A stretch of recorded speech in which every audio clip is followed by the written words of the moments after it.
Morgan Phelan. And I'm Isabel Blakemore. Coming up on today's show. This week is Eating Disorder Awareness Week. We'll be speaking to Hannah Pearson from Youth Mental Health Matters. With the Brexit deadline coming up, we hear from our political correspondent and students across campus. It's just uncertainty about absolutely everything, about what's going to happen. We've not even got a deal yet, and we just have no clue what's going to happen. And we hear from our reporter who caught up with the Tommy Robinson protest.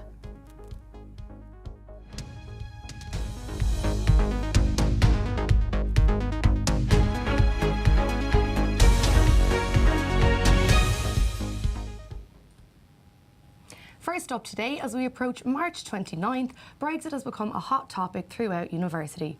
Political correspondent Thomas Meyer has come along to tell us a little bit more. Hiya, Thomas. Hi, Thomas. How are you? Not too bad. So, why do you think students are so confused about the whole Brexit? I think it's just because the whole country is kind of confused, aren't they? Even politicians are confused. It's a very complex issue. It surrounds trade deals and a lot of strong wording. It's very confusing. It's a bit like a jigsaw puzzle. There's untanglement of laws and borders. It's a very complicated issue, and I think in this country people aren't really used to referendums as well, so that's very confusing as well. Yeah, absolutely. And then this coming March, obviously there are a good few bits coming up, so what do you think then is ideally the next step? Well, the next step is very crucial, and March could end up being one of the most important political months in UK history. Yeah, absolutely. The vote that takes place on March 12th is about the withdrawal agreement of Theresa May's, and it will, after that, which will probably be resoundingly defeated within the Commons at this stage because it doesn't have much support, that would mean that we would go on to a second vote on the next day, which was on a no-deal Brexit, which could be a disaster for the UK economy, many experts think. Others think differently.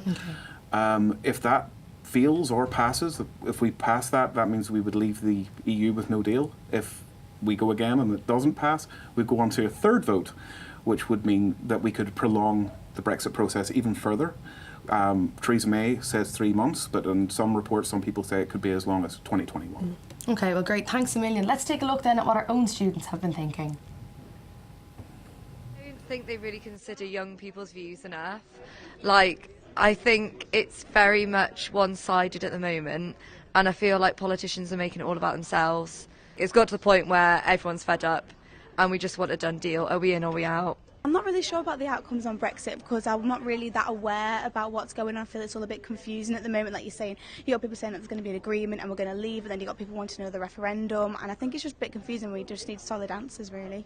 So it's just uncertainty about absolutely everything, about what's going to happen. We've not even got a deal yet, and we just have no clue what's going to happen. This is going to be silly, isn't it, whatever happens? They're not going to make the right decision for anyone. No one's going to be happy with it. It's just going to be a mess.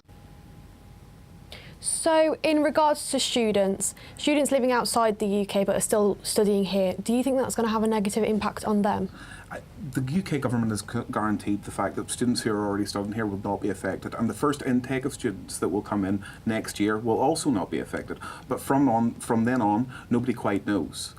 So the answer is they could be or they might not be. It's like a lot of things in Brexit. There's no clear, defined answer quite yet. We still are working it out. Yeah, absolutely. And then, of course, there is a lot of speculation in relation to the Erasmus programme. So obviously students are quite worried about what will happen with the Erasmus programme next year. So there's quite a bit of negative speculation around that. So what do you make of that yourself? Well, Erasmus is a strange one because the UK can actually pay in to take part in Erasmus. But if they leave, there would be no funding for Erasmus, so it would end automatically. Yeah. But the UK, much like other issues, they can opt-in and they can pay a fee, but it would be very, very costly. And they have said that they would like to, and they are observing it, but they haven't said whether or not they're actually going to do it. Yes, okay, great. Well, thanks a million for coming into us, Thomas. It's great speaking to you. So now this week is Eating Disorder Awareness Week, and this year's theme is Come As You Are, which highlights the movements towards inclusivity. To tell us more, we are joined by Hannah Pearson from Youth Mental Health Matters. Hannah joins us. Thank you for joining us. So for people who don't know, please can you tell us more about National Eating Disorder Awareness Week? So Eating Disorders Awareness Week is a week towards the end of February, start of March every year, aimed to raise awareness of eating disorders, the people that it affects, how they affect people, and in general, how to access support and recognise the signs. Okay, great. Thanks a million. So could you tell us then a little bit about your own experience with eating disorders? So in November 2017, I was diagnosed with bulimia, and unfortunately that was after quite a long time of trying to access support. I had suffered since I was a teenager, and like many other people who have an eating disorder, don't recognise the signs. I'm now firmly in recovery and I have a lot of support around me, but it's not a very nice illness to have, and it's something that can kind of take over your life, and there's a lot of things that can be put in place that aren't currently happening, which this week, just raising awareness in itself can help people to recognise the signs in themselves earlier and help them get their life back. So, and what exactly encouraged you to join the charity? So the founder, Lauren, is very active on Twitter, and we're very active across social media, which is how I originally found out about the charity. Okay. And from my personal point of view, children's mental health is vital. Most mental health conditions develop in your adolescence or your early 20s, and that's the key area that this charity is targeting and trying to educate young people about mental health, which, I mean, I'm only 24, but when I was in my secondary school, it just wasn't something that was talked about. And it's just such an important thing that people need to be aware of. So what then, in terms of warning signs, what warning signs do you think people should look out for, particularly students? And students, so when I moved away from home, it's such a different way of life.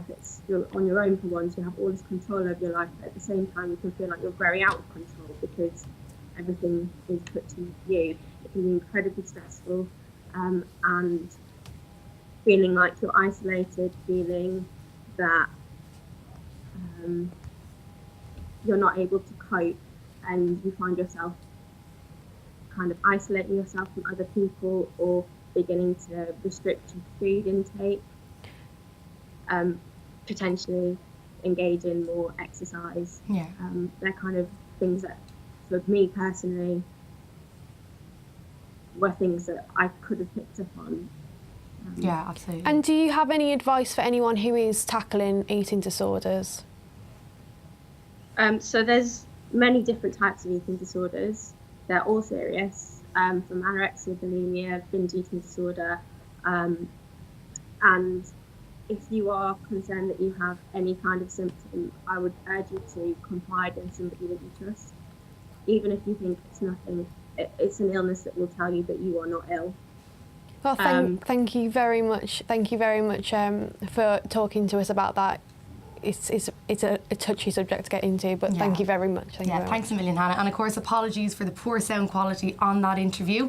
Moving on then, on Saturday, anti-racism groups stood in solidarity against Tommy Robinson's protest over the BBC's Panorama.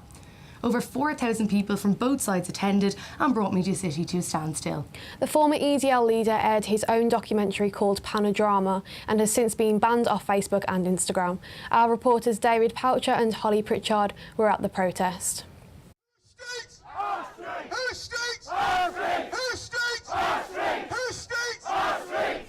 Tommy Robinson's demonstration raised controversy in Media City. Well, actually, we know that he's a Nazi and he's a racist and he's a fag, and we think it's an absolute disgrace that he's allowed to demonstrate here today.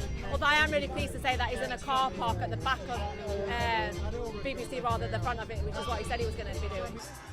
Many groups came in solidarity to stand up against him. Here, because it's really important that people in Salford and Manchester say that we're not putting up with racism and negativity. This is about a positive vibe, proper celebration, of people coming together in diversity and inclusion. To protest Tommy Robinson's racism, his fascism, his presence here making our campus unsafe for Salford University students. Meanwhile, at the Robinson camp, things got off to a rocky start. In about 20 minutes, we're just rendering the final part. And we have one edition, but the final one will be ready in about 20 or 30 minutes. That's what we've been waiting for. You've listened to what I say. You've followed my story. You know I'm not a fascist or an extremist or a racist. But we're constantly battling the lies. Well, we've just came to support the shutting down of the BBC. Fake news, because they're completely biased. Everything they portray is, everything they put out is lies, you know, and we see it. We've got the proof of it, and they continue to do it. So the time's up now, and we need to really put it out there that they spread falsehoods, and we've had enough. I hope no one pays a TV licence, if I'm honest. I hope people stop paying in to this corrupt machine that is the BBC. The opposition left on a positive note. I don't think people from Salford and people from Greater Manchester buy into his racism.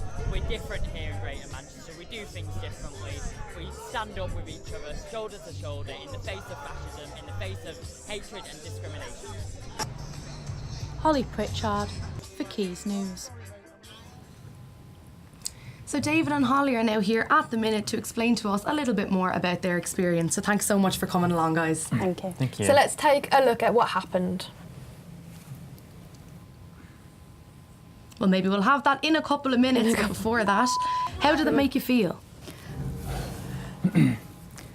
Well, it was quite tense, really. You could feel the tension. There was some anti-gay things that were said as well. Okay. It was quite scary. There was a real atmosphere, you know, there was a lot of, we were very uncomfortable. I remember feeling very uncomfortable because there was a lot of people around us and a lot of hate speech being thrown out and just very uncomfortable. It must be a scary situation. Did you know that anyone got hurt or anything? I think one of the other girls we were with, I think she got kicked in the leg, and she was limping for a while. She's okay now, but she was quite sore for a bit. There was definitely violent intentions. I mean, we were just standing there, and a lot of maybe 20 people kind of came from over the bushes and grabbed Holly and myself, and pushed us with quite a bit of force. So there was. It was definitely, it wasn't a peaceful protest. And were there police on the scene at the event? There were some stood on the outside, the parameters of it. Yeah, and particularly when you got pushed, when they came out the bushes, did you think, did you have any reason why they would approach you like that? Like you in particular? Some of the things they were shouting gave us the impression that, one, maybe a case of mistaken identity because they seemed to think we were from the counter-protest. But then there were some, homophobic slurs, and so maybe it was a mixture of a few different things, but I think they thought that we were from the counter-protest, and we weren't. We were just student journalists trying to film from both aspects so we could make an impartial, balanced news piece. Yeah, absolutely. They were definitely very anti-journalist. I mean, I know there was someone from another publication who was taking pictures, and he got all sorts of abuse hurled at him, verbal abuse.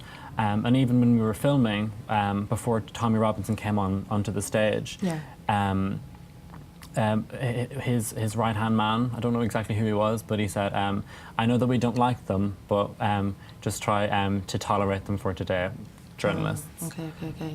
Well, it is awful, but thank you so much for coming on and sharing it with us, guys. Really appreciate it. Thank you. And now for the weather with Charlie Mulholland. Hello and welcome to this very sunny day here in Media City. Today, temperatures are expected to stay around 12 degrees. However, I wouldn't get too used to the sunshine because the rain is coming in with light showers expected for the rest of this week. So if you are coming to Old Trafford this weekend to watch Manchester United versus Crystal Palace, or if you're coming to the Lowry Centre to watch the Drama Society of Salford University perform Legally Blonde, I'd pack an umbrella just in case. That's all from me, back to the studio. That's all from us this week on Quays News. Keep us up to date with the latest news and sport on Facebook and Twitter at Quays News. And for all things Salford, check out our partner website, Salford Now. We'll be back with your next episode of Quays News next Wednesday on Wednesday. Thank you. Bye-bye.